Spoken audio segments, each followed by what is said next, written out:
Ok,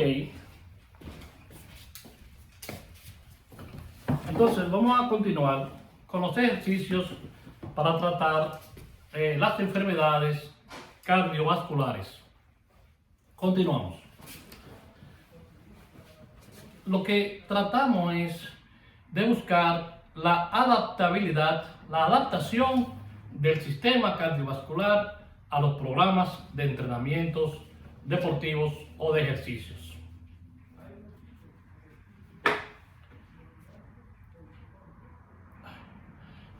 Los ejercicios se dividen en dos tipos: los dinámicos o isotónicos y los isométricos o estáticos. Pero también están los ejercicios entonces tanto isotónicos como isométricos, los mixtos. Los ejercicios dinámicos o isotónicos vamos a encontrar aquellos que tienen que ver con la resistencia, como son las carreras, los maratones, la natación, el ciclismo, etc.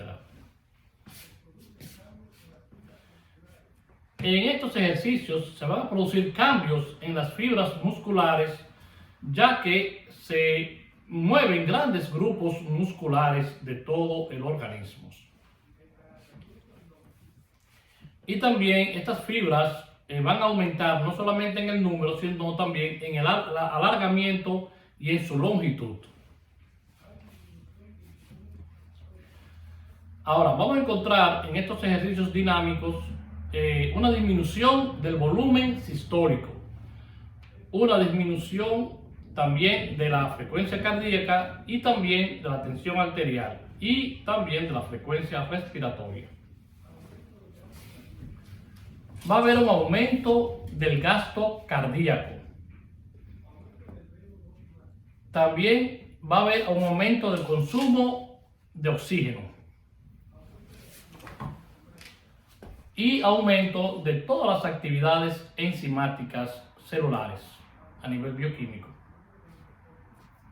También a nivel intracelular va a haber aumento del tamaño y del número de las mitocondrias. También vamos a encontrar una hipertrofia, un aumento de la masa muscular del corazón. Y lo más importante es un aumento del ventrículo izquierdo. Pero también un aumento general de toda la silueta cardíaca, lo que va a producir el llamado corazón del atleta, ese corazón gigante que de manera hipertrófica, fisiológica, aumenta exageradamente de tamaño. Esto va a producir un aumento en el retorno venoso del organismo hacia la aurícula derecha del corazón. Ahora, los ejercicios isométricos o estáticos, como son el levantamiento de pesa, el lanzamiento del martillo, el lanzamiento del disco, estos ejercicios isotónicos o isométricos, va a haber un aumento de la tensión arterial sistólica, también aumento de la frecuencia cardíaca y aumento del volumen sistólico. Y ahora, siempre se van a producir algunos cambios al inicio de la competencia, que son más bien a nivel nervioso, como lo que tiene que ver con la excitabilidad o la activación del sistema, como dije, del sistema nervioso. Hay un aumento del tono simpático y por tanto hay disminución del tono parasimpático. Y también hay un aumento de la activación hormonal y también de todo el sistema de la parte del metabolismo. Sobre todo lo que tiene que ver en la parte hormonal, el aumento de las catecolaminas, que tiene que ver con el estrés y la tensión emocional. pero hay disminución de las insulinas o de las enzimas tisulares. Hay una disminución de la presión de oxígeno, el PO2, que disminuye dramáticamente. También vamos a encontrar a nivel tisular una disminución del pH de ácido base y una producción elevada del metabolismo del lactato o los ácidos lácticos. Y también, como no, de la adenosina. Y debemos saber que quien recae toda la responsabilidad es en el sistema nervioso autónomo simpático. Sobre todo, los cambios que se van a producir a nivel de la frecuencia cardíaca. Y también en la contracción del músculo del miocardio. Tiene que ver mucho esta parte de estabilidad del sistema nervioso. Y por esto va a haber un control del gasto cardíaco del sistema cardiovascular. También hay un aumento de la circulación o de la perfusión sanguínea del sistema cardiovascular. También esto nos va a llevar un aumento y luego disminución de la presión arterial. Y también hay un aumento de todos los mecanismos vasomotores, tanto de vasoconstricción como de vasodilatación. Esta vasoconstricción y vasodilatación que se va a producir en todo el sistema arteriovenoso del sistema cardiovascular. Ahora, vamos a hablar de la rehabilitación cardíaca.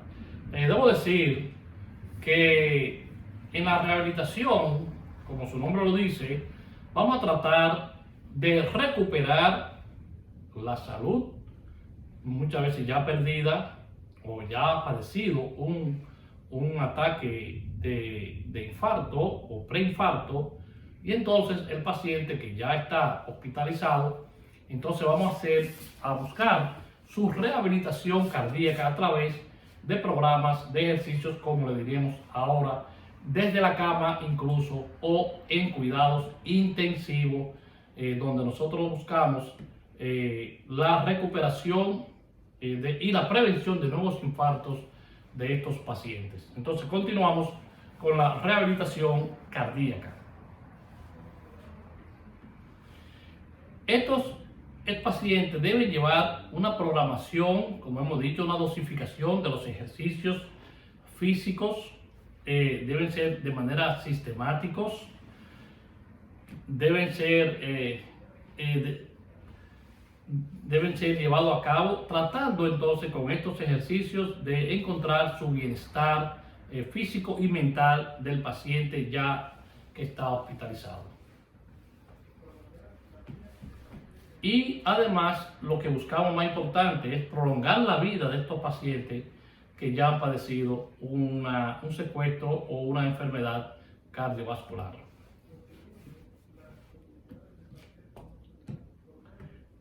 Y estos pacientes que empiezan estos programas, pues de no hacerlo, pues estarían en alto riesgo de padecer una enfermedad ya a nivel coronario y llevarle entonces a un nuevo infarto o una nueva situación que le comprometa su sistema cardiovascular.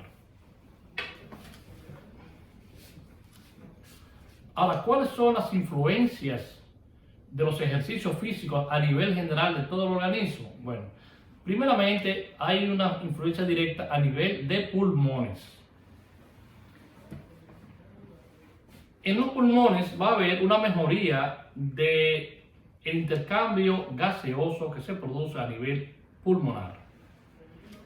También esta mejoría a nivel del intercambio gaseoso va a producir que a nivel alveolar, a nivel de los alveolos, se produzca entonces mayor perfusión y una recuperación de aquellos perdidos o aquellos alveolos que nunca se habían abierto por una perfusión del aire que se inhala. O sea que va a haber mejoría del sistema alveolar de los pulmones. También va a haber un aumento de la capacidad vital de los pulmones. Va a haber una disminución del volumen residual de la capacidad pulmonar. Y también a nivel muscular va a haber un aumento de la tonificación muscular. En este caso, ya estamos hablando del miocardio, va a haber un aumento también, por tanto, a nivel del miocardio, un aumento de la masa muscular. O sea, una hipertrofia. Y una de las cosas más interesantes es el proceso de revascularización, que debo decir que este proceso de revascularización va a ser a nivel tanto de la mayor circulación sanguínea, pero también va a haber mayor circulación capilar y también mayor circulación microcapilar. En el caso microcapilar se va a producir lo que llamamos reclutamiento de nuevos capilares o microcapilares, fruto del entrenamiento, capilares y microcapilares que nunca se habían abierto o que se mantenían cerrados, y ahora con el programa sistemático que llevamos a cabo de entrenamiento, entonces en la rehabilitación cardíaca vamos a encontrar que va a haber reclutamiento de nuevos microcapilares y capilares, por tanto va a haber mayor perfusión sanguínea a nivel de todo el sistema cardiovascular. Continuamos. Y también, así como se produce un reclutamiento de microcapilares, también se va a producir reclutamiento de las fibras musculares del músculo cardíaco. Y esto va a producir una mayor soporte de las cargas físicas de entrenamiento y por tanto mayor alargamiento de la aparición de la fatiga. En el caso de los deportistas o de personas que empiezan estos programas de entrenamiento, aunque no sean deportistas, que están en el proceso de rehabilitación cardíaca, cuando le medimos el tiempo de recuperación a través de la frecuencia cardíaca, vamos a encontrar que va a aumentar la frecuencia cardíaca, pero va a disminuir el tiempo de recuperación de estos pacientes. Ahora, a nivel cardiovascular, ¿qué hay? Vamos a encontrar disminución de la frecuencia cardíaca, disminución de la tensión arterial y también disminución de la frecuencia respiratoria. Va a haber un aumento sistemático del volumen sistólico. Y va a haber un aumento importante del gasto cardíaco. Y va a haber un aumento del volumen sanguíneo, como ya habíamos mencionado, aumentando entonces los niveles de hemoglobina y los niveles de hematócrito sanguíneo y de los hematíes. Por tanto, ahí en este caso va a haber un aumento del transporte general de oxígeno. También se van a ir eliminando aquellos depósitos de grasa con el aumento de la captación de los ácidos grasos libres. Disminuye la presencia del ácido láctico, por lo que le decía, va a aumentar entonces el tiempo de la aparición de la fatiga. Lo más importante es que tanto la presión arterial sistólica como la presión arterial diastólica se van a mantener estables en largo periodo de tiempo. Esto es la parte más importante en el sistema cardiovascular. Pero algo importante es que cuando hacemos las pruebas de consumo máximo de oxígeno, vamos a ver que hay una disminución del consumo máximo de oxígeno a nivel del miocardio. Va a haber una disminución entonces de la resistencia de perfusión periférica del organismo. Y recordamos que las cargas de entrenamiento deben ser bajo estricto cumplimiento de lo que son los principios fisiológicos de la fisiología del ejercicio. Ustedes recordarán lo que están familiarizados, lo que son los principios de sobrecarga, los principios de carga gradual, los principios de todo o nada, ¿no? Son aquellos los principios de especificidad, etc. Ahora, ¿qué buscamos con que se cumplan estos principios fisiológicos? Que evitemos, por tanto, la descomposición o la descompensación del deportista o de la persona que está en un programa de rehabilitación cardíaca. Siempre, en el caso de rehabilitación cardíaca, debemos individualizar al paciente, porque no debo decir que no todos los pacientes responden igual a los programas de ejercicio y entrenamiento para producir la recuperación de la rehabilitación cardíaca. Por eso deben ser individualizados, tomando en cuenta entonces edad y sexo de estos pacientes. Y debemos mantener un conocimiento exhaustivo de los resultados del monitoreo que se lleva a cabo en las evaluaciones, sobre todo las evaluaciones ergométricas de estos pacientes. También debemos conocer cuál es la magnitud que ha padecido ya este paciente con un ataque o una afección o un compromiso de su sistema cardiovascular. También vamos a evaluar y monitorear cómo ha ido la evolución del paciente desde su ingreso, desde su inicio. Vamos a ver cómo han sido estos pasos de evolución. Y algo importante es conocer esa estructura física o fisiológica del sistema cardiovascular, sobre todo de su miocardio. Y también debemos conocer y evaluar la edad deportiva de estos pacientes, o si han sido pacientes que han llevado programas anteriores de ejercicios o se han sometido a programas de ejercicios. Y también conocer si ha habido historia de, como decía, de ejercicio, actividad física o deportes en su historia clínica o historia de vida.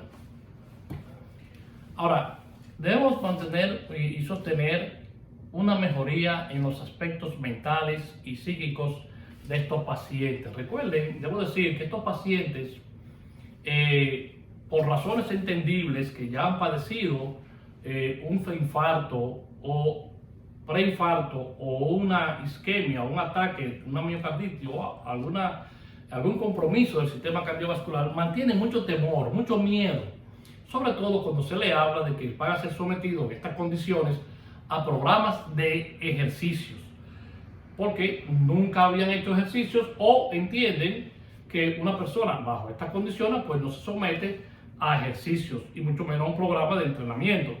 Y entonces para esto debemos ser muy tolerantes y pacientes con ellos, sobre todo de entender que son personas que están bajo un estrés y un miedo, sobre todo cuando se le habla de estos programas.